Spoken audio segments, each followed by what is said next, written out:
बहुत समय पहले एक राजा था जिसकी कोई संतान नहीं थी। राजा भी बूढ़ा हो गया था और अब राजा सोचने लगा कि इस राज्य का उत्तराधिकारी किसे बनाया जाए। उसने अपने मंत्रियों से बात की। मंत्रियों ने कहा कि महाराज, आप किसी को अडॉप्ट कर लो या आप किसी भी मंत्री को चुनकर उसे राजा बना सकते हैं। फिर किसी ने राजा से कहा, महाराज आप कोई कंपटीशन रखवा लीजिए।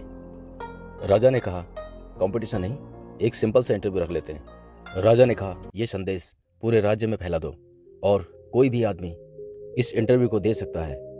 कुछ ही दिन में यह खबर पूरे शहर गांव में फैल गई और सब तरह के लोग राजमहल में इंटरव्यू देने के लिए पहुंच गए। उसी राज्य के गांव में एक किसान रहता था। उसके लड़के ने अपने पिता से कहा कि पिताजी, मुझे भी इंटरव्यू देने के लिए जाना चाहिए। उसके पिता ने कहा, देख लो, मुझे तो नहीं लगता कुछ हो पाएगा। उसके पिता के हाँ कहने पर वो अगले दिन इंटरव्यू में जाने के लिए तैयार था, लेकिन उसके पास इंटरव्यू में जाने के लिए ढंग के कपड़े नहीं थे। उसने अपने पिता से कुछ पैसे मांगे, लेकिन घर में पैसे नहीं थे। किसी तरह उसने उधारी करके एक जैकेट ली और उसने वो जैकेट एक पुरानी सी शर्ट के ऊपर से पहनी। उसकी पैंट भी पुरानी थी। फिर ये लड़का इंटरव्यू देने के लिए महल की ओर चल दिया। चलते चलते ये सोच रहा था कि इंटरव्यू में क्या सवाल पूछे जा सकते हैं, क्या मैं जवाब दूंगा। ऐसी सोच ही रहा था। तभी इसकी नज़र एक भिखारी पे पड़ी जो ठंड से ठिठुर रहा था। तो उस भिखारी ने इससे ओढ़ने के लिए कुछ मांगा। लड़के के पास पैसे तो थे नहीं। अब इसके पास एक ही चीज़ थी, लेकिन वो भी उधारी में थी, वो जैकेट। वो भी किसी तरह जुगाड़ करके लाया था। फिर इस लड़के ने सोचा कि यही जैकेट इसको दे देता हूँ ताकि इसकी ठंड बच जाए। और फिर लड़के ने वो जैकेट उस भिखारी को दे दी और नगर की तरफ चल पड़ा।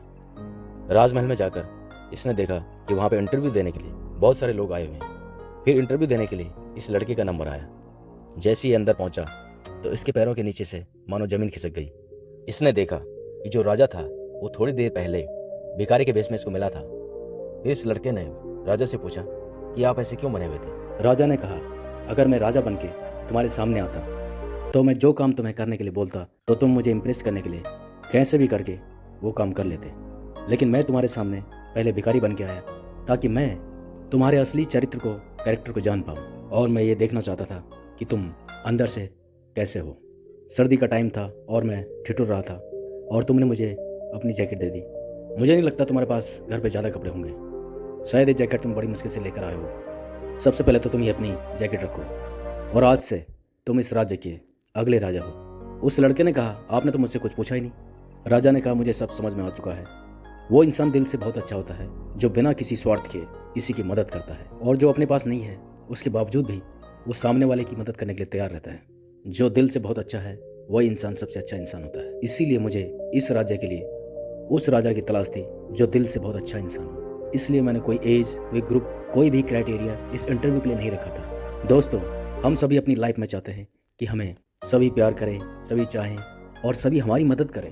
लेकिन सबसे इम्पोर्टेंट चीज़ ये है कि आप किसी की मदद करने के लिए तैयार हैं। अगर ज़िंदगी में बनना है तो सबसे पहले एक अच्छा इंसान बनो। पैसे तो हम सभी लोग कमाते हैं, लेकिन जिस दिन हम दुआएं कमाने लगे उस दिन चमत्कार हो जाएगा।